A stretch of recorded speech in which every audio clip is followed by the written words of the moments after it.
Hello and welcome to the NDTV Dialogues, a conversation of ideas. Today we look at a key clause of the Juvenile Justice Bill. It's been called the Injustice Bill by Congress MP Shashi Tharoor. That's even though his party actually supported it. Why is that? That's because the controversy is over the lowering of age from 18 to 16 for children to be tried as adults for heinous crimes like murder and rape. A sign of the changing times and society, a shift from reformative to retributive justice, or something that actually takes us backwards. Is this because of the anger over the Nirbhaya case, the Shakti Mills case? Remember, in the Nirbhaya case, her parents have consistently said the juvenile in this case should have got the death penalty. There are no easy answers. This is something which has many different perspectives. And I'm very glad that on Dialogues tonight, we have people from different fields to represent their views. We have the Minister of State for Home, Mr. Kiren Rijiju, joining us. We also have Dr. Shashi Tharoor. Also with me, Anand of the BJP, Additional Solicitor General. I'm also joined by Tejinder Luthra of the Delhi Police. He investigated the Nirbhaya case. Also Atiya Bose at an NGO which works with children. I'll also be joined by Gopal Subramaniam, former Solicitor General, and also a member of the Justice Verma committee which had looked into new laws after the Nirbhaya case. Mr. Rijiju, thank you for being on the show this evening. You've heard the different perspectives that have come up. This bill passed in the Lok Sabha. But Shashi Tharoor has raised the point that this was done because of a brute majority and said that this is actually an injustice bill. How would you like to explain to the viewers, to the people of India who are watching this show, why you felt it was necessary to actually bring down the age from 18 to 16, basically for a child to be now treated as an adult at 16? First of all, Sonia, there's no question of forcing a law by your brute force of majority. This particular law is being dealt by the Parliamentary Standing Committee in detail. Now, this Juvenile Justice Act, the protection and caring of the children, is something which we must treat very, very carefully, considering the huge impact on the society.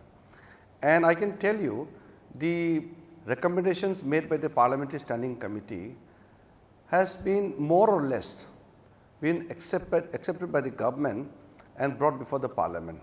Now, the provision of this Act of 2001 needs to be completely repealed, thereby bringing completely fresh, very balanced law in the form of this act which has been introduced in 2014. And few points, sir, sorry to, but just ask, did the Parliamentary Standing Committee actually reject the proposal to lower the age? No, I'm talking about the provisions. Okay. Most of the provisions are accepted. Now, with regards to the age, I can tell you, according to the National Crime Bureau record, which we have in the Home Ministry, in recent years, the crimes committed by the age group 16 to 18, and I am telling you, the heinous crimes has increased substantially.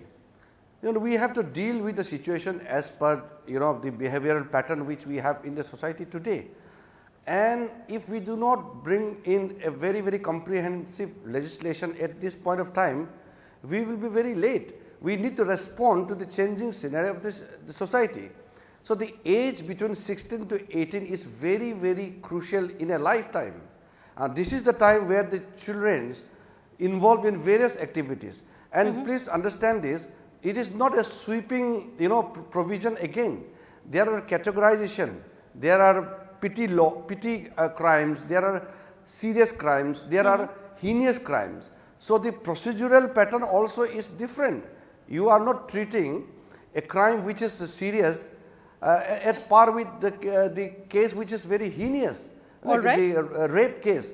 So, it is not that we have not considered all the aspects of the issues. We have dealt it very closely, and I am sure when it comes out before the whole country, majority of the country people will accept that this is by far the most comprehensive legislation with regards to the protection of children or with regards to the juvenile.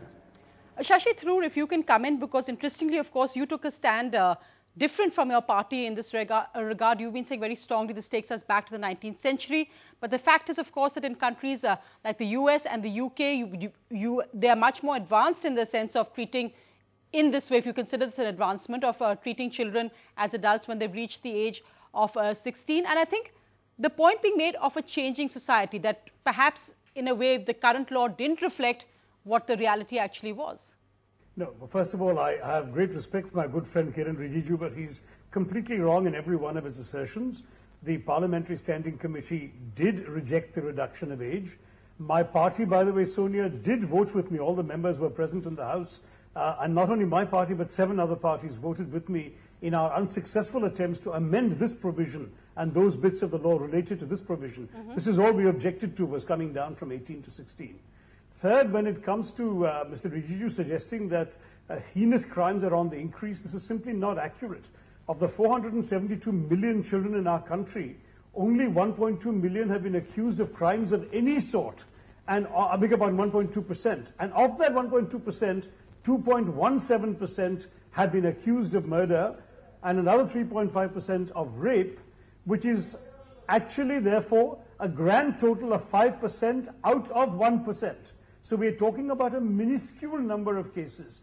You don't make laws for such a tiny, tiny percentage of your children or of your population. Right now we're saying that under the law, a child is a child until he's 18. Until he's 18, we say you can't drive, you can't drink, you can't vote, because even if you're physically strong enough to do those things, you don't have the mental maturity to be an adult and to exercise the responsibilities of an adult.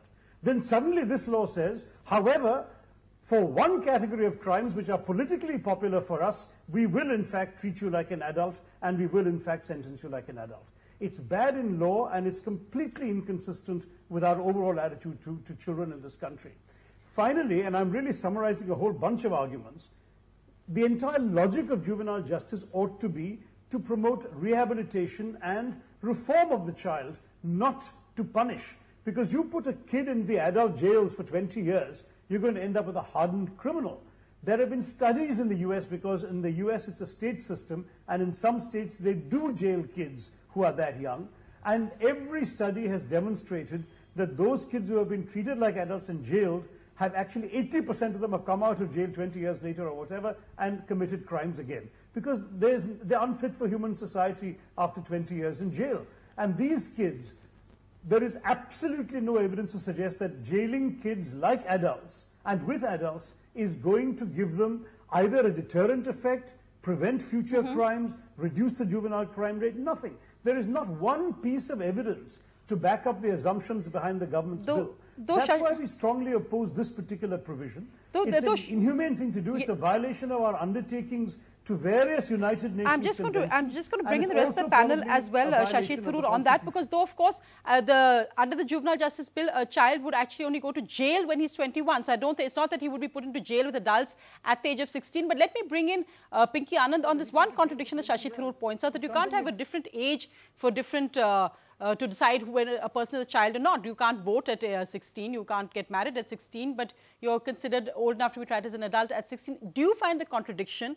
And just with your background as ASG in the various crimes you're seeing, Shashi Tharoor makes the point that it's a minuscule minority, which why make a law for a minuscule minority? But in cases like the Nirbhaya case or the Shakti gang rape case, is there an argument for saying even if it's minuscule, you need to have a deterrent effect? Because that's what Maneka Gandhi and Kiren Rijiju were saying, that this will actually deter young people from committing crimes like this. You know, first of all, the assumptions that Shashi has been making his statements are somewhat incorrect. The factum that it is believed that the minute you're between 16 to 18, the new proposed act is going to actually put people behind bars, as you rightly said. First of all, it will only be at the age of 21. Secondly, it is not a must. It is for the board to decide. The board has to take into consideration few features. The board has to, first of all, take into consideration culpability, the mitigating circumstances, whether the child actually knows what he has done is right or wrong. These features are inbuilt into the system. There are presumptions of innocence. This is only for a category, as the minister said very rightly. It is not for every crime. It is for a select category of serious crimes which are more than 7 years. So you are having that entire situation being made A, and B, under our existing criminal law, under the age of 12, you are not supposed to know necessarily the consequences of what you do. But over the age of 12, you may know the consequences of what you do. And as far as crime is concerned, crime cannot be compared to statutory rights of driving, which is ultimately only an exercise of a certain power where you're doing, statutory right of voting, statutory right of drinking, if you like, I mean the right to drink.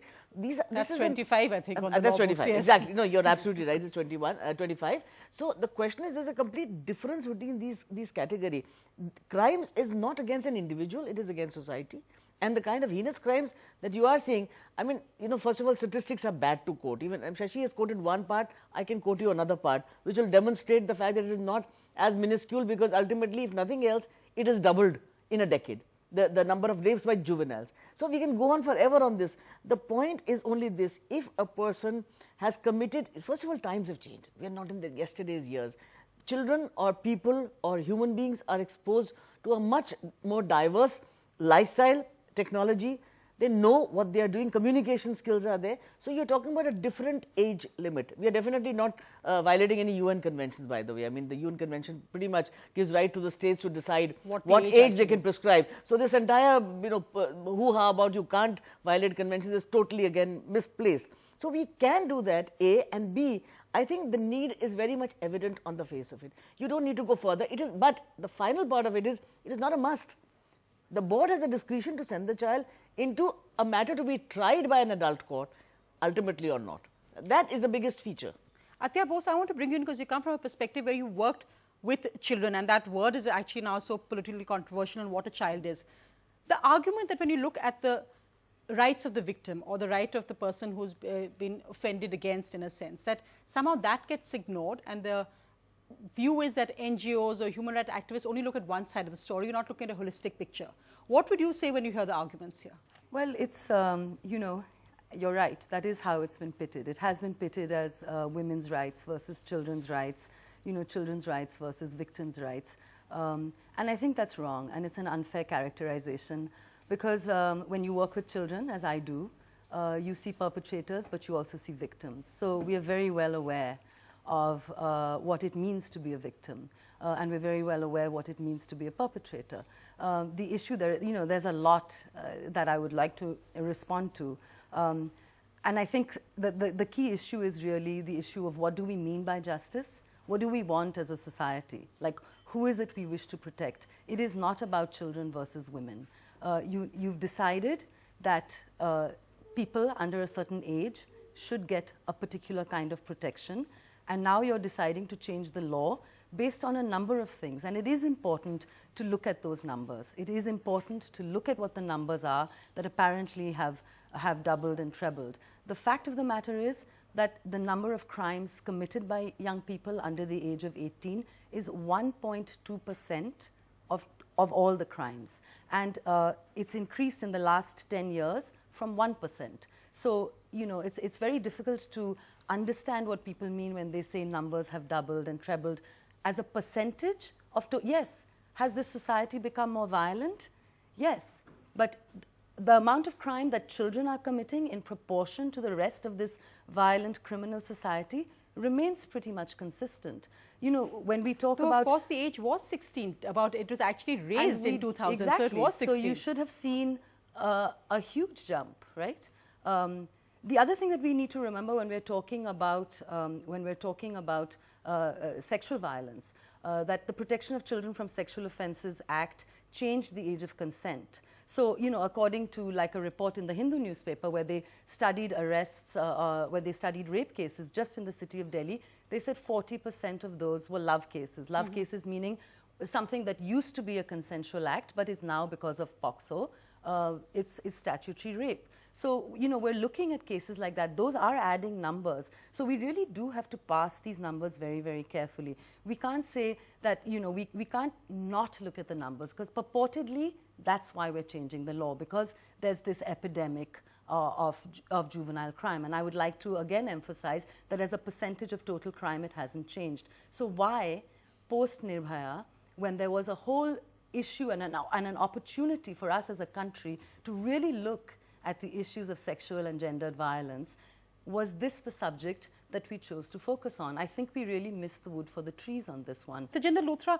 as a policeman, when you hear this debate over a child, do you actually see a 16-year-old as a child? I remember interviewing police officers at the Nirbhaya case who had pointed to what they felt was the brutality of the juvenile that was in a lot of newspapers at that time. Other police officers in Mumbai we've spoken to say that juveniles are actually being used because people are very aware of the law and they know that they'll get off with a light sentence. So an organized gang will use juveniles to perhaps carry out a crime because they know they'll get off. And we find ourselves helpless when we can't arrest them, even though we know they may be hardened criminals, and that's what many police officers have said. What's your view as a police officer on this? Do you think this law will actually help you? This phrase that we are lowering the age is a bit misplaced. We are not lowering the age. We are coming back to the age which was there before 2001. Okay. Moreover, this new bill is not putting everybody who's above 16 as to a regular trial or a regular punishment or to regular jail. It is a particular category of offenders who are between 16 to 18, and not just that, they are only 16 to 18 who have committed heinous crimes like rapes and murder. This bill proposes a discretion to the Juvenile Justice Board, that the board can decide whether this children should face the regular trial and regular punishment or not. We should also understand that Section 83 of IPC says that 12-year person is old enough to understand, 1, what he's doing, 2, the consequences of his act, and 3, the alternatives available to him.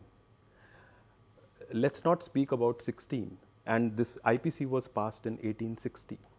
So it is very fair enough if when we assume that 16-year-old boy is old enough to understand his act and the consequences of his act. Similarly, we should not also forget the justice which we need to give to the victim of the crime these juveniles are doing. If we do not give them justice, who will give them justice? This is the moral and legal duty of our criminal justice system, that whether the victim is a girl or not, this is not the question. Somebody who is, let's say, 17 years old, he's murdered somebody's father or mother. We need to deliver the justice to the children of those deceased people.